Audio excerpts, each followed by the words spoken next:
Alhamdulillah, Alhamdulillah Rabbil Alamin.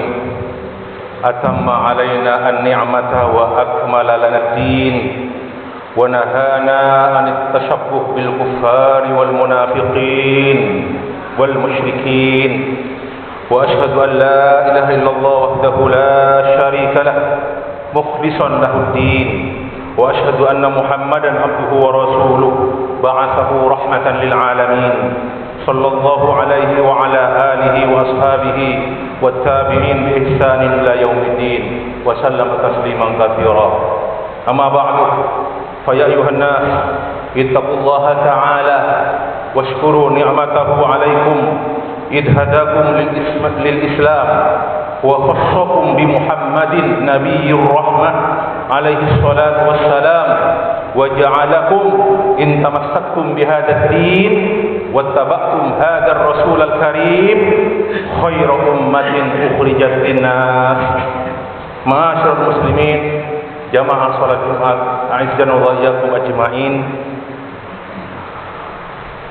Allah Subhanahu wa taala menurunkan agama yang terakhir sebagai penutup agama samawi, yaitu agama Islam.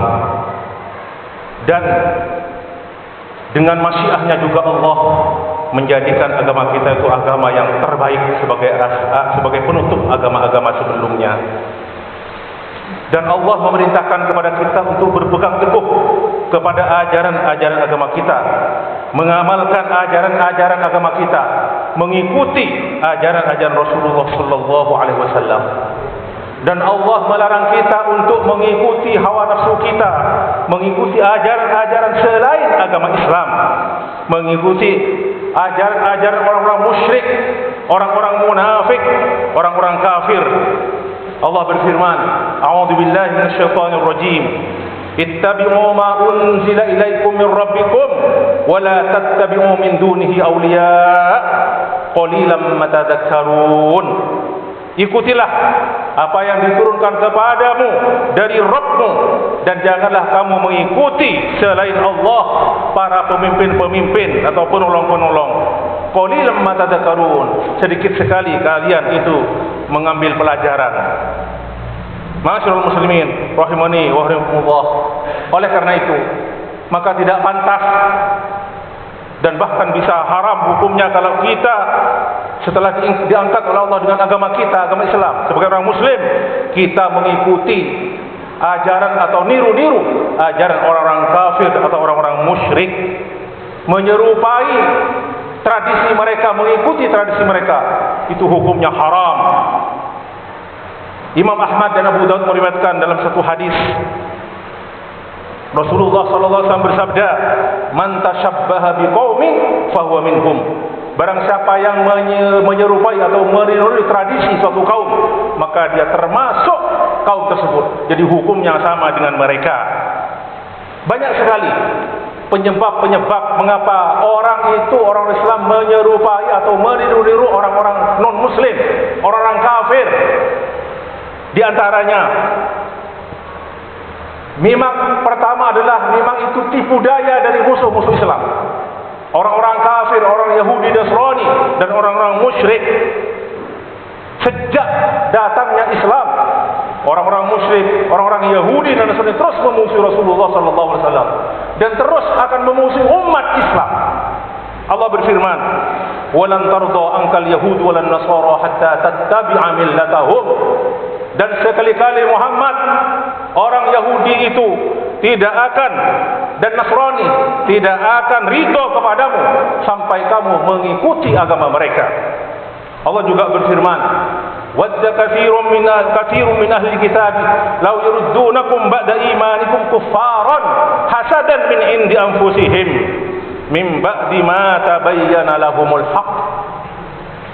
Kebanyakan dari orang Yahudi dan Nasrani dari ahli kitab, yakni Yahudi dan Nasrani, mereka menginginkan kamu kembali setelah kalian beriman, kembali menjadi kafir lagi. Hasadan min indi anfusihim, karena rasa hasud, rasa dengki dari diri mereka. Min ba'di ma tabayyana lahumul haqq, setelah kebenaran nyata di hadapan mereka. Penyebab yang kedua adalah karena kebodohan terhadap hukum agama. Itu penyebab orang yang banyak meniru-niru, bertasabbuh, menyerupai, mengikuti tradisi orang-orang kafir non-muslim. Dan orang yang melakukan dosa, maksiat, haram, itu kebanyakan berangkat dari karena kebodohan. Bahkan Allah Subhanahu wa taala sendiri mengatakan, kalau ada orang yang tahu tentang sesuatu hal, tahu tentang ini dosa dan dia mengerjakannya, Allah menyifatinya dengan bodoh. Dia itu jadi orang bodoh, bijahalah. Dan dari sifat kebodohan inilah Nabi Musa alaihissalam minta perlindungan diri kepada Allah Subhanahu wa taala. Dalam cerita surat Al-Baqarah, akhir ceritanya Nabi Musa berkata, yang diabadikan oleh Allah dalam Al-Qur'an, a'udzubillahi an akuna minal jahilin. Aku berlindung kepada Allah untuk tidak jadi orang-orang yang bodoh, termasuk golongan orang yang bodoh. Nabi Muhammad sendiri dalam beberapa doanya juga minta perlindungan kepada Allah untuk tidak menjadi orang yang bodoh. Di antaranya doa beliau yang diceritakan, dikisahkan oleh Ummu Salamah radhiyallahu anha, salah seorang istri beliau. Apa kata Ummu Salamah? Ma kharajan Nabi sallallahu alaihi wasallam min baiti qattu illa rafa'a tarafahu ila as-sama'.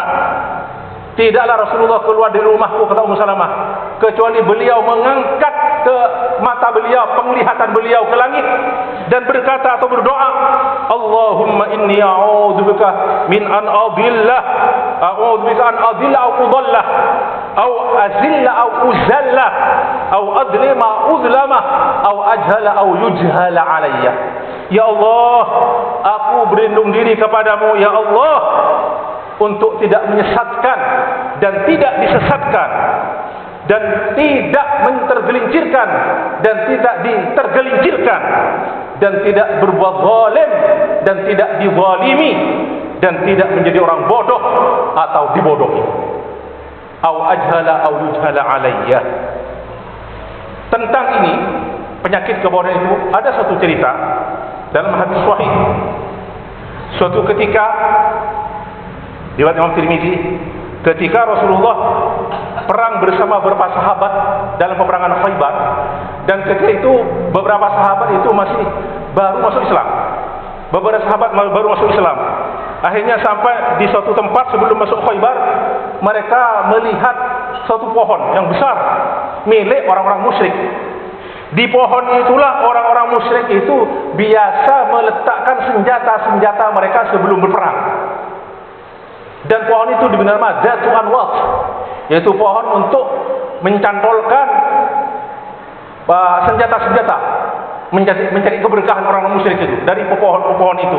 Apa terus berkata sebagian sahabat kepada Nabi Muhammad, berkata, Ya Rasulullah, ij'al lana Zatu Anwat, buatlah bagi kami ya Allah, ya Rasulullah, yaitu pohon juga, untuk kita cantolkan di atasnya, mencantolkan senjata kita. Apa terus kata Rasulullah alaihissalam? Subhanallah, hadza kama qala qaum Musa. Ini seperti perkataan kaumnya Nabi Musa.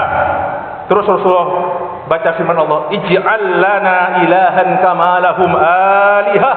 Kaumnya Nabi Musa berkata, diabadikan oleh Allah, ij'al lana ilahan, jadikan kami wahai Musa ilahan, Tuhan, seperti mereka juga punya Tuhan. Yani Bani Israel minta dibuatkan Tuhan seperti orang-orang musyrik pada zamannya. Apa itu kata Rasulullah? Walladzi nafsi biyadihi latarkabunna sunnata man qablakum. Sungguh kalian akan mengikuti kebiasaan-kebiasaan orang sebelum kalian. Ayat ini yang saya katakan tadi, saya baca ij'al lana ilahan kama lahum alihah, itu ada dalam surat Al-A'raf. Ketika Nabi Musa bersama Bani Israel melewati Laut Merah, mereka itu fa'atau ala qaumin yaqufuna ala asnamin lahum. Jadi kaum Nabi Musa bertemu dengan suatu kaum, mereka beribadah menyembah kepada berhala mereka. Hanya berkata, qalu ya Musa ij'al lana ilahan kama lahum alihah. Apa kata Nabi Musa? Qala innakum qaumun tajhalun. Berkata Nabi Musa, sesungguhnya kalian itu adalah kaum yang bodoh. Penyebab yang ketiga, timbulnya kemunafikan di tengah-tengah umat Islam. Dan ini sudah merajalela dan merebak saat sekarang ini. Dan orang-orang munafik ini sangat berbahaya karena akan merusak dari Islam dari dalam. Dan kemunafikan betul-betul punya peran penting dalam merusak akidah umat. Banyak sekali paham-paham yang bisa merusak umat yang muncul di tengah-tengah umat Islam. Di antaranya paham liberal, yaitu kebebasan berpikir bagi setiap orang, bebas berpikir, tidak ada batasan. Paham sekularisme yang mengatakan bahwa moral, etika tidak perlu didasarkan oleh agama. Kemudian ada paham pluralisme yang mengatakan bahwa semua agama sama. Ada paham komunisme yang di antara ajarannya adalah bahwasanya agama adalah candu, racun bagi kehidupan. Ada lagi persamaan gender dan lain-lainnya. Semuanya mereka berusaha untuk merusak umat dari dalam sendiri, dan itu sangat berbahaya. Banyak sekali contoh-contoh dari at-tashabbuh, menyerupai, meniru ke tradisi orang-orang kafir, non-muslim. Yang paling berbahaya adalah kalau sampai ke tingkat akidah. Kalau sampai ke tingkat akidah, meniru mereka.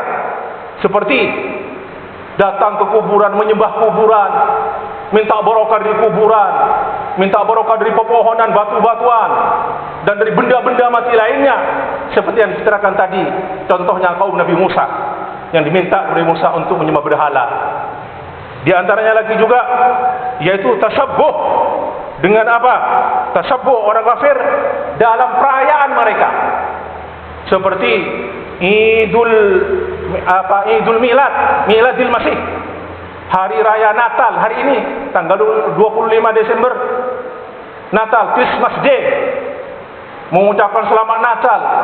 Setiap hari kita membaca qul huwallahu ahad Allahus samad, lam yalid wa lam yulad. Allah tidak beranak dan tidak diperanakan. Kenapa kok kita menyampaikan selamat ketika kita mengucapkan selamat Natal? Berarti selamat atas kelahiran anak Tuhan, anak Allah, Yesus. Naudzubillah. Itu sudah merusak akidah kita, dan itu tidak kita sadari. Toleransi itu bukan seperti itu adalah toleransi yang kebablasan. Toleransi itu kita jangan mengganggu mereka dan mereka jangan mengganggu kita, kami. Itulah toleransi dalam agama. Bukan kita ikut-ikutan. Seperti nanti tahun baru lagi dengan segala macam perayaannya, ikut semuanya. Idul Milad, hari kelahiran yang tidak ada dasarnya dalam Islam. Idul Hub, hari cinta, Valentine Day di bulan Februari yang lalu. Semuanya itu adalah warisan dari orang musyrik, orang-orang muslim.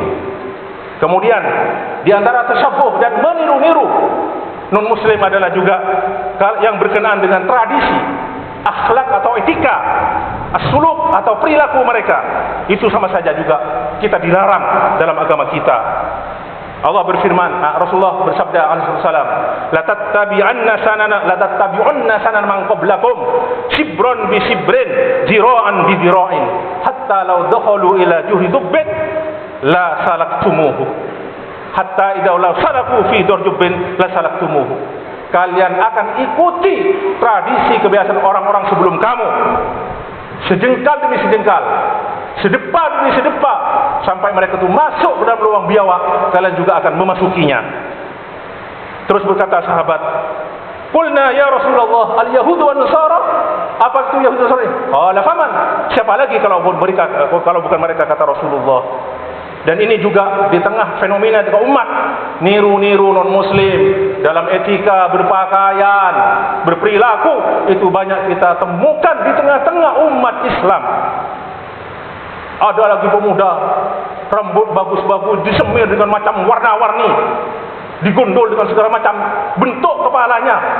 Itu semuanya tradisi orang-orang barat. Ada lagi yang bertato.